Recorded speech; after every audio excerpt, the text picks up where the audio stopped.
Studio production begins in 5, 4, 3, 2. Welcome to Community Foundation Spotlight. I'm Erica Joseph, the president of the Community Foundation, and we welcome you to this program where we like to highlight organizations working in our community and helping to connect people who care to causes that matter. Today, I am joined by incoming Executive Director Pattie Tingle. Pleasure to have you here today. It's a pleasure to be here. Thank you.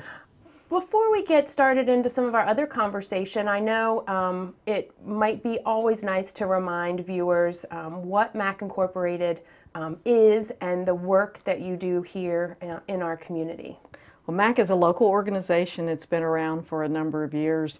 It actually started to be most known at its former location on Pine Bluff Road, just to the northwest of Salisbury. But today, MAC is located on a lovely setting behind the Holly Center. So that's just off Snow Hill Road, sort of situated between the school and the Holly Center, open meadows and beautiful facility, nice operation, and lots going on. MAC is short for Maintaining Active Citizens. And in that, if you think about it, targets who we serve, and we serve people who are 60 years of age and older. And that is a growing segment of our population, and we'll talk a little more about that. But in the introduction, I highlighted the term incoming, which is certainly an exciting opportunity, and I just want to circle back to that for a moment and talk a little bit about how you became the incoming executive director and what that means for MAC and for all that it serves. Well, I had spent 26 years working as the executive director of what was formerly known as Holly Foundation, Holly Center Foundation, and then became known as Bay Area SIL. So made the career change, walked across the hall, if you will, and now began May 1st working as a understudy for Peggy Bradford, a phenomenal director with MAC. Learning the ins and outs, and it will become official October 1st. And Peggy has been just a long time advocate and so passionate and built MAC into the tremendous community resource that it is.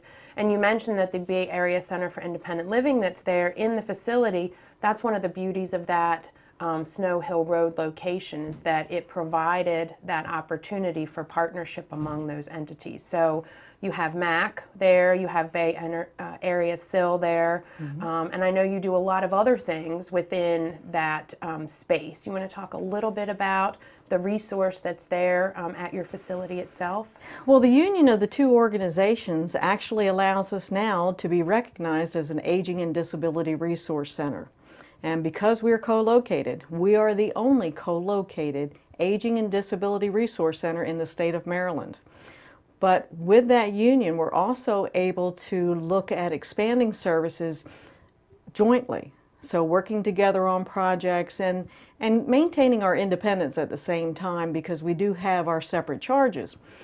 In addition to that, we have at MAC expanded our wellness center. So we are now the Living Well Center of Excellence for the state of Maryland. And what that means is we're embracing what is called chronic disease self-management education. In the changing health industry today, the push is for people not to go to hospitals as frequently, or if they do end up in a hospital, to limit their stay. And such happens that people with chronic diseases are leaving the hospital.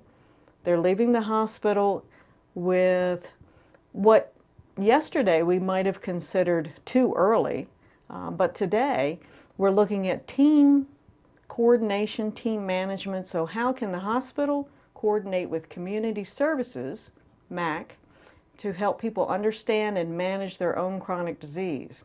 So chronic disease self-management is a piece of it.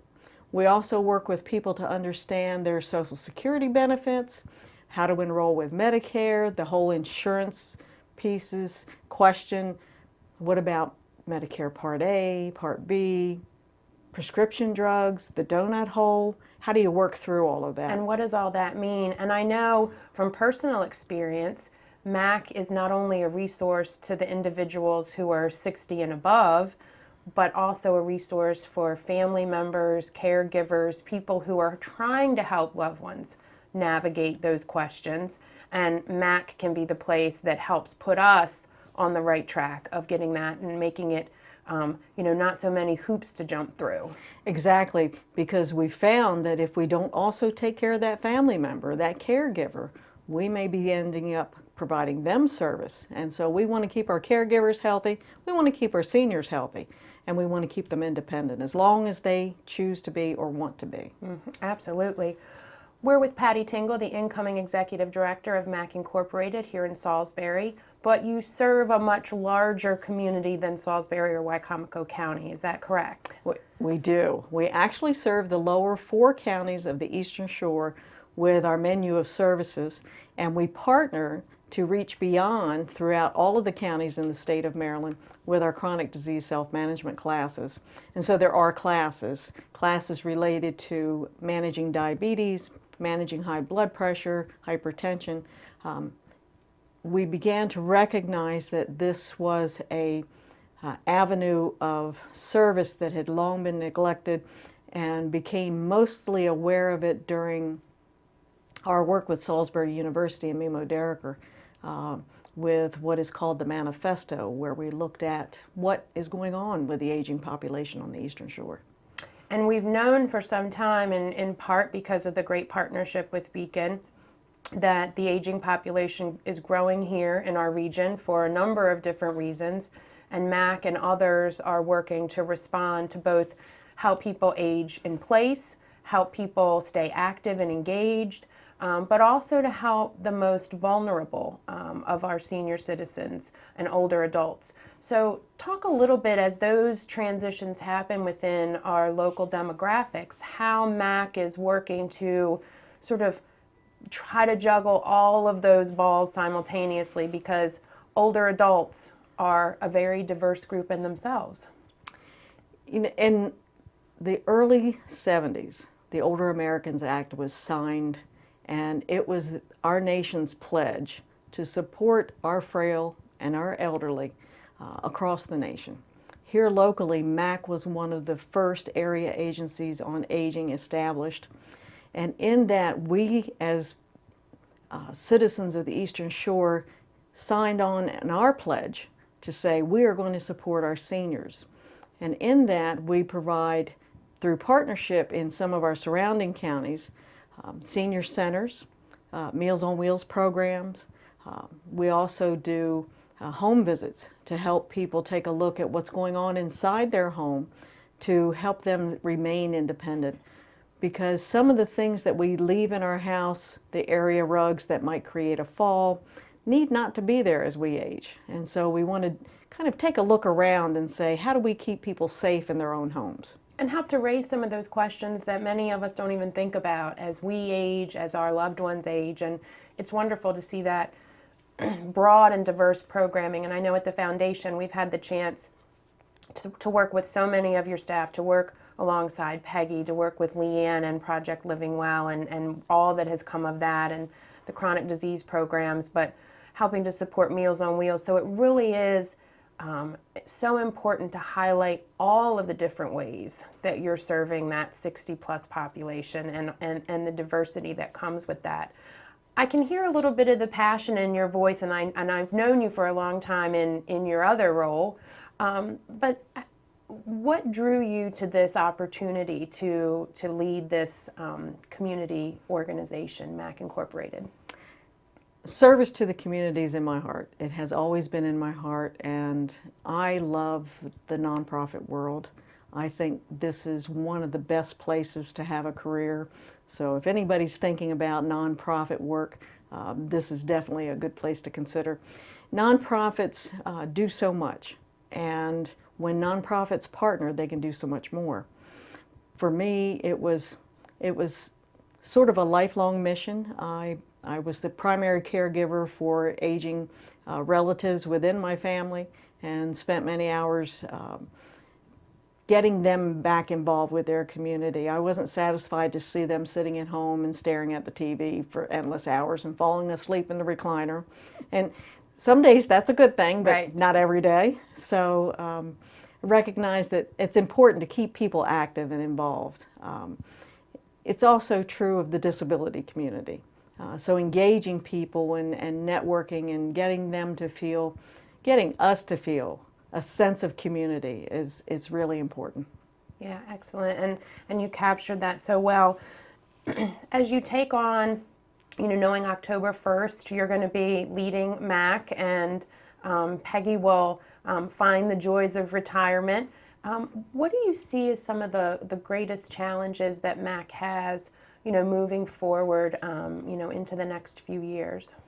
Probably in reference to challenges, we're looking at funding. We know that on the federal level, there are two types of funding. There's mandatory funding, which is set forth through funding of Medicare and Medicaid.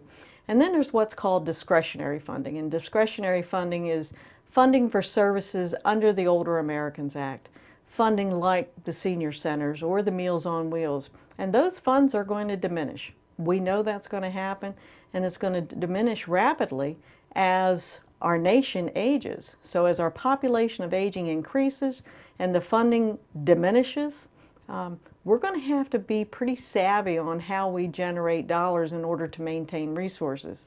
We're looking at creating partnerships, business relationships. One of our key partners in the future, we hope, will be, and is today, Peninsula Regional Medical Center. They're a wonderful partner in the Wellness Center, the activities that go on there. In our building, we have just welcomed the PRMC Wellness and Weight Loss Center. So we see this as a great union to help people not only through our gym and the exercise activities and programs that go on there, but through their services as well. So it's how can we work together more to maintain resources, and that's going to be a challenge in the days ahead. And it's really true of nonprofits on the Eastern Shore, and I'm sure in many places, but particularly here on the Lower Eastern Shore, we see that all the time, that those challenges are met by opportunity to collaborate, to bring in new ideas, to see where we can, leverage resources with each other and our partners, and Mac's certainly done a great job at that. Thinking about community members who might be viewing this and maybe have heard of MAC, or maybe are hearing about it for the first time, part of that opportunity in addressing needs and meeting challenges is getting the community involved. Could you talk a little bit about what opportunities there are and needs? I mean, certainly from the funding perspective, we know nonprofits always love and appreciate donations, contributions, and ways to support financially, but what other avenues are there for people to help support MAC? Well, I have to first say we appreciate so much the partnership we have with the Community Foundation. Having our endowment fund there for folks who are interested in supporting the aging community and being able to contribute to MAC through that service is wonderful. And the funding that we receive and support we receive from the Community Foundation through grants and other activities and training programs for our staff is just fabulous. We really do enjoy that. And we need to thank our many generous contributors to the Community Foundation and to your endowment fund that make that possible. So, absolutely, and thank you for that. Yeah, and in the days ahead, we see a lot of opportunities. We have just built a new addition onto the facility, and it is home to the Center for Lifelong Learning, and this is classes that are being held for different interests. It may be interests for understanding why pyramids were built in Egypt, or cooking, or certain types of gardening, or how to cruise the Chesapeake, but lots of different classes going on there, so it's fun. If people are interested in learning more and engaging their brain, we certainly encourage exploring that part of our programming. Volunteerism, we have the Retired Senior Volunteer Program for this area, and getting involved with that program, because volunteers are just necessary, absolutely necessary in our world, whether it be volunteering for a day, volunteering for a few hours on special projects, in fundraisers, or becoming a trainer in some of our classes. We're constantly looking for people who may have experienced diabetes and they are doing well managing their own and helping to teach others. So lots of volunteer opportunities, and we also think about getting people to our facility. Transportation is a critical challenge here on the Eastern Shore, and Shore Transit does a wonderful job trying to reach a broad community. But still, it may be a neighbor next door who needs a little assistance and could benefit from just a drive over to the center to understand Medicare or spend an hour chatting about their concerns. So reaching out to your neighbors and helping them connect to MAC is good. And that's, I'm always struck every time I walk through the doors at MAC, for anyone who has the mindset of what a senior center feels like. It's energetic, it's happy, everyone's smiling, people are working out, people are playing pool and playing cards. It is, one of the places that I know if I'm going to MAC that I'm going to feel good that day when I leave, because it just has this tremendous energy. And to know that all of the folks that are working there are also reaching out, sending volunteers out in the truck for Meals on Wheels and manning the phones to help people navigate different resource networks. And so it really is just a very inspiring place to be, and I'm really happy to know that you're going to be there leading it. Bittersweet to know that Peggy will be leaving that post, but I have no doubt that she'll stay engaged in our community. We won't let a valuable resource like Peggy Bradford leave. We have engaged her to stay on in the consultant capacity for quite a few months, and she tends to say her days are limited, and we say her days are endless. That's a wonderful approach. Now, Pattie, I know that throughout the year, one of the key things that you do is try to raise awareness for different issues that are facing older adults, and to empower caregivers and individuals themselves to help be proactive. Are there any key events or activities coming up this fall that we should highlight for viewers? There is. In the month of September is our Falls Prevention Awareness Week, and that's September the 19th through the 24th. What we know on a nationwide level is that 1 in 4 seniors fall. And we know that when a person falls, 50% of those people that fall may not end up living past 1 year. A lot of that has to do with the fall and taking a blow to the head and what that does to the body. So we want to make people aware of falling issues for people who are seniors over the age of 60, and it's a simple trip. Sometimes we don't think about. I recently experienced this with my mother, and she broke a hip from a simple fall. But she now has a permanent friend, and that's her walker. Not the way she had pictured spending her senior years. So Falls Prevention Awareness Week, and we have classes at MAC to talk about balance and how to keep your balance, and it's actually called Maintaining Balance or Stepping On. So we encourage people that if you know anyone who may be just at that point and you're concerned about them, give us a call. We'd be happy to help them understand how to prevent falls. And to help, take a very proactive approach in maintaining their health, because I think we've all probably known individuals that have run into other health issues immediately or soon after a fall, and it's sometimes very simple things that they can do or that we can help them with to avoid those. And prevention and learning about prevention is not boring. It's a fun activity, and we sort of teach exercises and good stuff that people can easily integrate into their lives and their daily activities that will help prevent falls. That's a wonderful approach. Now, just before we wrap up, and we'll make sure that we plug it in, visually on the segment, but what is the best way for people to reach out to MAC, either who need to access services or who want to learn more about how they might get involved? We can be reached by phone. Our telephone number is 410-742-0505. You can find us on the internet. It's macinc.org. And then our website talks about all of our services. In addition to that, we have our Facebook, so we're involved in the social media world as well. Stop by and visit. You don't have to have an appointment. Come explore.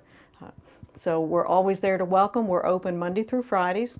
And then our evening hours, particularly with our gym, until 7. And then other activities are scheduled for evenings and weekends. So lots of activities going on, and we welcome a visit.